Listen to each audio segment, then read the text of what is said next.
Yeah, I hate just Paddy. I hate Paddy. Yeah. I wish it was Oliveira fighting with Gaethje or someone different, but not Paddy. I hate that guy. Justin, if you need the help, let me know. I'll fly to you and help you. Really? I mean, I want him to win, you know. That guy, I hate him. Arman Tsarukyan is at his wit's end, and frankly, who can blame him? He is absolutely, undeniably frustrated about not getting a title shot, especially after putting in all the grueling hard work and climbing the ranks. But what makes him even more furious is seeing Paddy Pimblett get that golden opportunity, because to put it mildly, Arman completely hates the guy. Arman Tsarukyan went on record claiming that the only reason Paddy Pimblett landed a title fight is because of his popularity, not his actual merit as a fighter. He's basically suggesting that Paddy's massive fan base, his marketability, or maybe some backroom preference from the UFC played a much bigger role than his actual fighting resume, implying this whole decision was driven by business and hype, not pure sporting achievement. It's the same. He has like a followers or whatever, or his country is big, or I don't know, UFC likes him so much, or he's selling, or what he's doing, I don't know. So he got his title fight because of that. You need to understand the level of disdain Arman has here. He made it crystal clear that he completely dislikes Paddy Pimblett.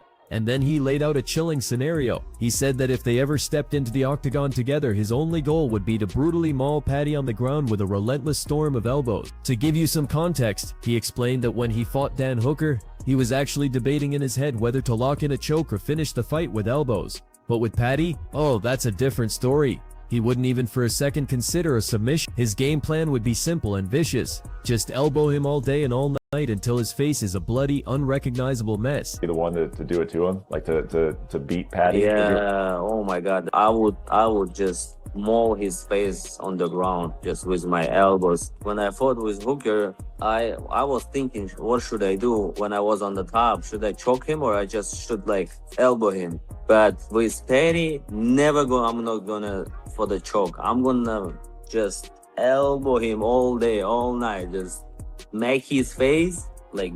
And Arman Tsarukyan didn't stop there. He completely went off on Paddy Pimblett, leaving absolutely no doubt that he has zero respect for him as a fighter or a person. He bluntly stated that he just can't stand Paddy and genuinely wishes anyone else were fighting Gaethje instead. It gets even more personal. Arman added that he doesn't even want to show up to the event because if he happens to see Paddy in person, he might not be able to control himself and would likely confront him right then and there. He even joked, or maybe he wasn't joking, about giving him a real slap, saying he'd be the one to show Paddy the kind of powerful strike that he believes he truly deserves. There's a saying that like, don't hate the player, hate the game, but you hold it personally against Paddy Pimblett. Yeah, I hate just Paddy. I hate Paddy. Yeah. I wish it was Oliveira fighting with Gaethje or someone different, but not Paddy. I hate that guy. Will you be at the fight? I imagine you'll go to January 24th. Yeah, you think you'll be there? I don't want to be there because I'm gonna fight with somebody there. Because if I see Paddy, I would like to slap him. Not slap like slapping Ilya, but real Armenian slap. Maybe this is Spanish slap, like when they put on the neck, that's the slap. I'll show him like a real slap. Meanwhile, you've got other fighters in the division scratching their heads too. Renato Moicano chimed in, expressing his complete and utter surprise that Paddy Pimblett was handed a title shot without ever having defeated a single opponent ranked in the top 50. He didn't mince words, calling the whole situation blatantly unfair. Moicano pointed out that Pimblett's most recent wins were against fighters who were on losing streaks like Michael Chandler and Bobby Green, and he just couldn't wrap his head around how someone could earn a title opportunity under those kinds of circumstances. It just doesn't add up in the world of competitive mixed martial arts. What do you think of everything that happened? Who's getting the title shots or whatnot? Yeah, that's a good question. I don't feel that's fair, you know? But we live in a world that is not fair, you know? Giving a title to Paddy Pimblett, a title shot is unbelievable. Someone that's easy money. Easy fucking money. And let me tell you something, brother. Who he beat on the division? Michael Chandler coming off 5 losses. Tony Ferguson, 8 losses. Bobby Green coming off 3 losses. And who he beat on the top 15? Nobody. Diving deeper into the chaos, Renato Moicano believes that the root of the problem was Arman Tsarukyan missing his previously scheduled fight with the champion Islam Makhachev an event which he says completely disrupted the entire lightweight division's trajectory. He laid it out simply: the division could have moved forward and had a clear direction if Arman had just taken that fight. But now, with the new champion Ilia Topuria dealing with his own personal issues and flat out refusing to fight, the newly announced Gaethje vs Pimblett interim title fight makes very little sense to him. Moicano called it what he sees it as: a paper champ situation, openly questioning the very need for an interim belt when everyone knows Topuria is the rightful, undisputed champion. This is Arman fought, this is Topuria fought, this is, when I fought Makhachev, Arman was supposed to fight for the title and he fucked up the division. That's the truth, Yeah. If we had fought that night, the division would keep going. But now we have Topuria going through divorce or something like that. He doesn't want to fight. But it is what it is. They have Justin Gaethje versus Paddy Pimblett. To me, this is going to be the paper champ. That's not a undisputed champ. And doesn't make any sense to do this interim belt because Topuria will be the champion anyways.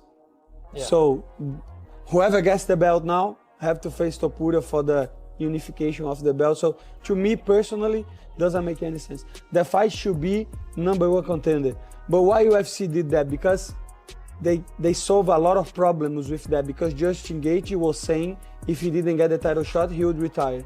On the other hand, Arman Tsarukyan dropped a fascinating piece of insider information revealing that the UFC's original grand plan was to book Paddy Pimblett against Ilia Topuria back in January. He explained that he was already well aware that the promotion was dead set on making that specific matchup, so he never really expected anything to change in his favor. This was true even after his incredibly dominant first-round win over Dan Hooker, because in his eyes, the UFC's plans were already set in stone and moving forward. According to Arman, everything only shifted and got thrown into disarray when Ilia pulled out of his fight, forcing the UFC to scramble and move in a completely different direction. I already knew that Paddy gonna fight with Ilia Topuria in January, but I didn't know they're gonna do interim title versus Gaethje and Paddy. But I knew that UFC wants to do Ilia versus Paddy, and on my mind I didn't think like it's something happened even if I knock him out, because they already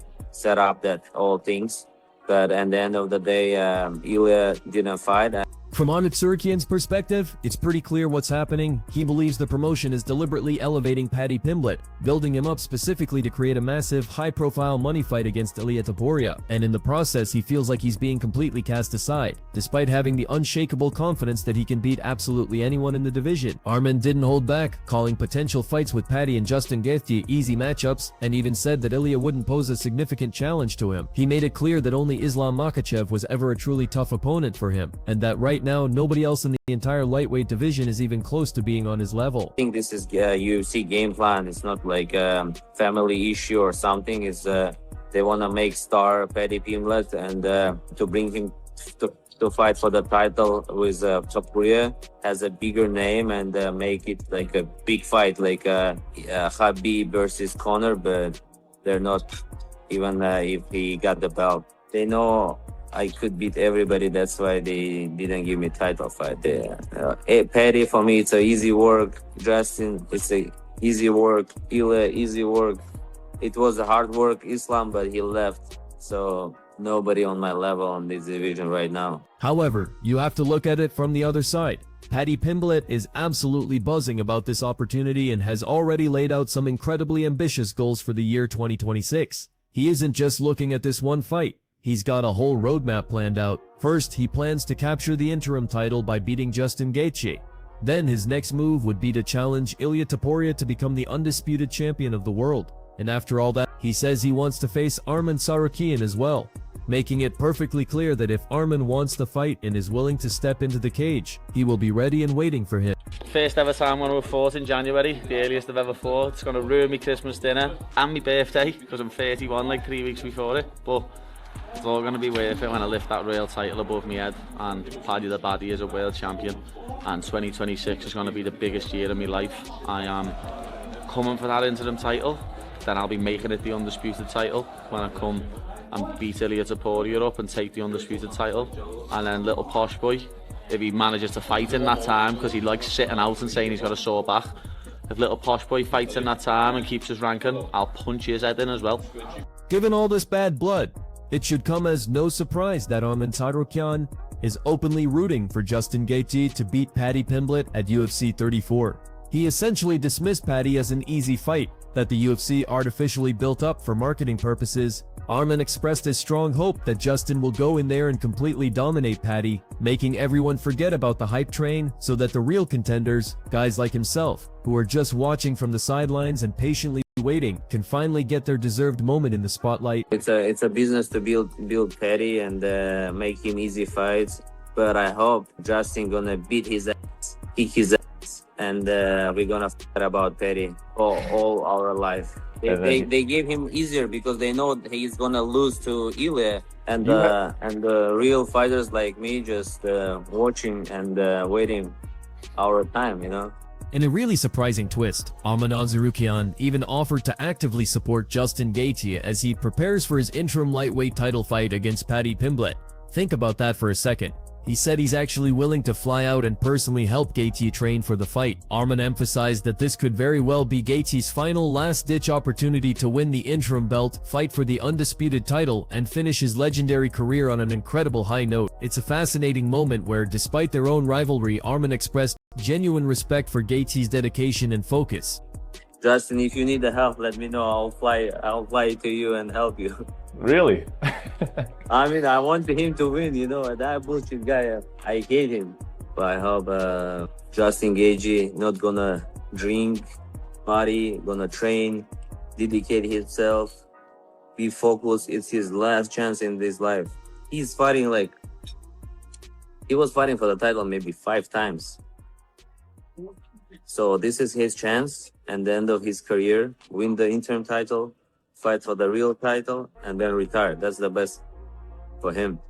Meanwhile, other big names are weighing in with their own theories. Former champion TJ Dillashaw shared his belief that Ilia Topuria is actively avoiding a fight with Arman Tsarukyan. He acknowledged that while Ilia is currently one of the most skilled and dangerous fighters in the entire UFC, Arman presents a uniquely real threat. Dillashaw broke it down, pointing to Arman's significant size and strength advantage, his incredibly precise boxing, and his powerful grappling game, all of which combined to make him a very challenging matchup for just about anyone, including the champ. For Topuria, Ilya has expressed interest about moving up and maybe trying to face Makhachev. How realistic is this scenario, do you think? Does it leave Tsarukyan in limbo at lightweight? Stupid. He's not moving up. Like, come on. There's too many horses in the stable at 170. Yeah. Is he trying to run from Arman? Is Ilya running from Arman? I do think so. Oh, okay. That's I do think so. legit. Hello. But with that said, I think that Ilia Topuria. Who wouldn't want to run from Arman? Have you seen him before? I'm running from him currently. I don't even know the guy I'm running from. I do think Ilia Topuria is the highest skilled fighter in the UFC right now, but I do think he is threatened by Arman. Arman's big, he's strong, he's great at the weight class, his boxing is clean, great grappling. It's a tough fight for him to where he can go to 70s. Maybe he doesn't get the win. It doesn't make sense to me. The only fight for Ilia Topuria right now is Arman. Furthermore, veteran journalist Ariel Helwani also blasted the Gaethje vs Pimblett interim title fight, bringing up the million-dollar question, why on earth is Arman Tsarukyan, the clear #1 contender, being completely overlooked? Helwani pulled no punches, calling the matchup makeshift and comparing it to a BMF-style attraction fight rather than a legitimate championship bout. He pointed out that an interim belt isn't even necessary since Ilia Topuria has already reclaimed the championship and is an active fighter. Helwani argued that the UFC simply should have waited to schedule a proper #1 contender bout later in the year, and openly questioned what more Arman possibly has to do to finally earn his rightful shot at the title. The #1 contender at 155 pounds is a guy named Arman Tsarukyan, and he's not involved in this fight. This is a makeshift fight. This is as prestigious as a BMF title. God bless. I said I wanted to see Paddy fight for the belt. God bless. But this is a bogus fight, and it's insane to me that it is headlining over Kayla Harrison versus Amanda Nunes. On paper, Paddy vs. Justin is a fine fight to determine the #1 contender to fight Ilya and or Arman. Ilya won that belt back in June. I don't even think you need an interim title fight. Honestly, it should have been the co-main event, 5-round #1 contender fight, Ilya versus Arman, second half of the year. What's the problem with that? And now what you just said, because he reiterated this in the Instagram live, the winner of this fight is going to fight Ilya. What happens to Arman? Arman's going to have to fight who? What is going on? What does Arman Tsarukyan have to do to get a shot at the belt now? Ariel Helwani then really hammered his point home, reminding everyone that Arman Tsarukyan did everything by the book to earn his title shot. He earned it by patiently waiting his turn, by working incredibly hard and then by going out and absolutely dominating a tough veteran like Dan Hooker with a decisive ground and pound finish. But despite doing all of that, he's now been pushed to the sidelines and isn't even guaranteed to be next in line. Helwani heavily criticized the decision to put Justin Gaethje and Paddy Pimblett in an interim title fight with the winner facing Ilia Topuria, calling it a frankly ridiculous decision. He expressed total shock that such a matchup is headlining a major pay-per-view card. Patiently, he went out there, he steamrolled right through Dan Hooker, he did exactly what he had to do, he did what Khamzat and Islam did not do, he finished his opponent on the ground in dominant, impressive fashion, and now what is he? Now he's just floating in the wind. And he's not even next, apparently. Now, of course, everything can change. Nothing really means anything. They make up the rules as they go along. But to put Justin and Paddy in the interim title slot and then have the winner of that fight Ilya is insane to me. And worse than that, because we have seen interim title fights that have felt a little fugazi. I cannot believe that they are headlining this card. But it's not just that one fight card drawing fire. On the other hand, it seems the UFC didn't just make a potential blunder with the UFC 324 card, as a huge portion of the fan base believes that the upcoming UFC 325 fight card is also a major disappointment. This card is set to feature the Alexander Volkanovski versus Diego Lopez rematch as the main event, and what's crazy is that even MMA pros are stunned that top contenders like Movsar Evloev and Lerone Murphy are being completely ignored, despite both of them having perfect, unbeaten records inside the UFC. In a surprising twist, even Alex Volkanovski's own coach, Joe Lopez, expressed surprise that Diego Lopez was the one who received the title shot. He said it was completely unexpected, as on paper both Movsar Evloev and Lerone Murphy appeared to be far more deserving contenders. Lopez was quick to stress that there's no disrespect intended towards Lopez, who is obviously a very skilled fighter, but he noted that at the end of the day, the decision rests with the UFC, and all they can do is accept the matchup and focus on preparing for the fight. When did you guys find out it was going to be Diego Lopez again? What was your reaction that you guys were going to rematch him straight away like this? I guess it was a bit of a shock, like to anybody, you know, because no disrespect to Diego, because I think he's a great fighter, but we just beat him, you know. Mosvald and Murphy, I think, on paper are probably more deserving of that title shot, but we don't call the shots. That's up to the UFC, and they've given us Diego, so that's the card they've given us, and that's the one we've got to play. Joe Lopez then shed some more light on the situation, explaining that when they learned the UFC had decided to go with Diego Lopez instead of Lerone Murphy, it came as a bit of a shock.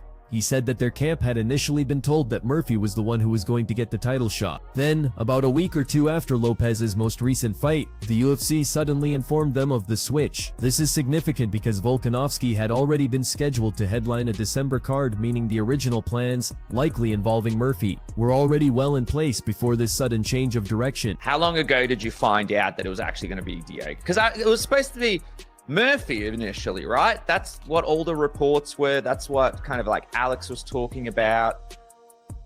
Yeah, it was. That's what they'd given us. Probably, I'd say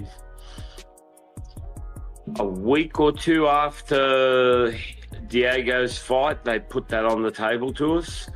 Because initially we were going to be fighting in December, that we were going to headline this December card, and we were all set. To add even more context to that, Volkanovski's coach further explained their thinking. He said they had initially anticipated that the next title shot would go to one of three people, Movsar Evloev, Lerone Murphy, or whoever won the fight between Murphy and Bryce Mitchell, or Pico. After Murphy scored that absolutely spectacular knockout, it seemed almost certain that he would be the one to get the fight. But then Diego Lopez came along with his own incredible standout knockout victory, and that single performance seems to have shifted the entire decision-making process completely. It's going to be either Mosvald or Murphy, or the winner out of Murphy and I can't remember who Murphy and Pico, Aaron Pico. Yes. And so we had that sort of, it was going to be out of Murphy or Pico and maybe a Mosvald, but we didn't really have much hope on that. And then when Murphy had that spectacular KO, we said, yeah, it's Murphy, you know, and all indications and everything, you know, led to Murphy. Till Diego had his spectacular KO and everything changed.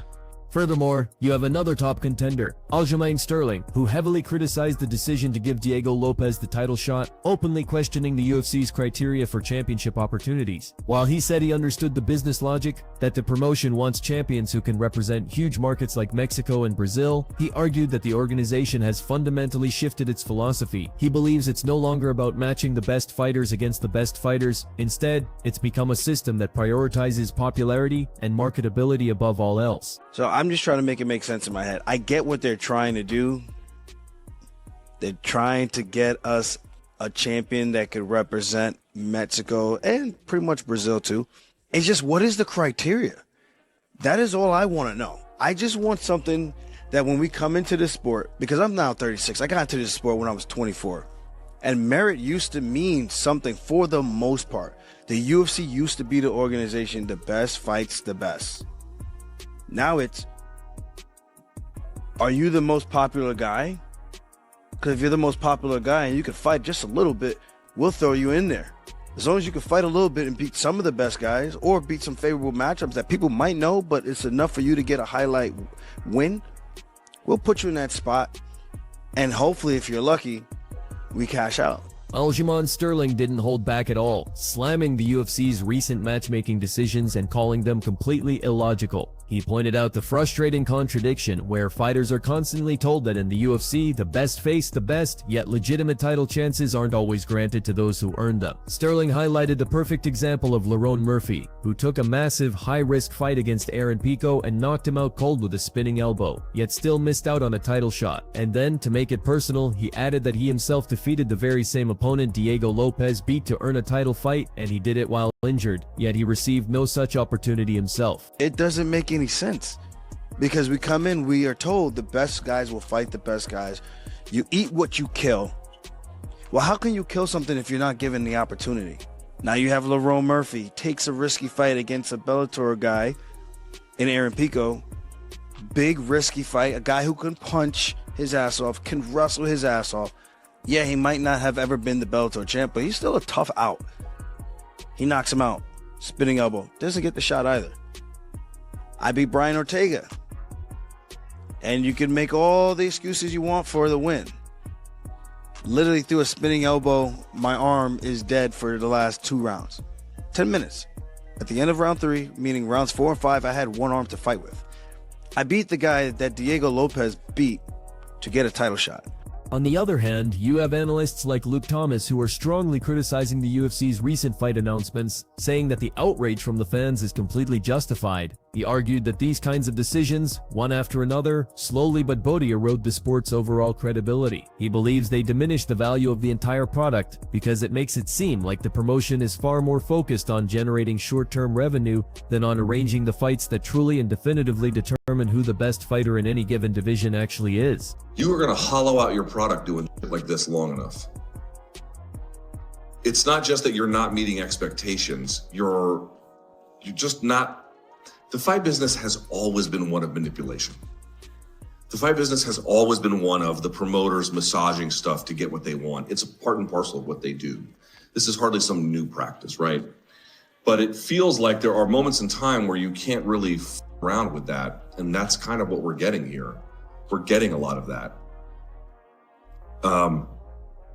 We're getting fights where there's obvious ways to go a different direction and they just don't go that direction, clearly because they've got some other aim in terms of how they want to generate revenue.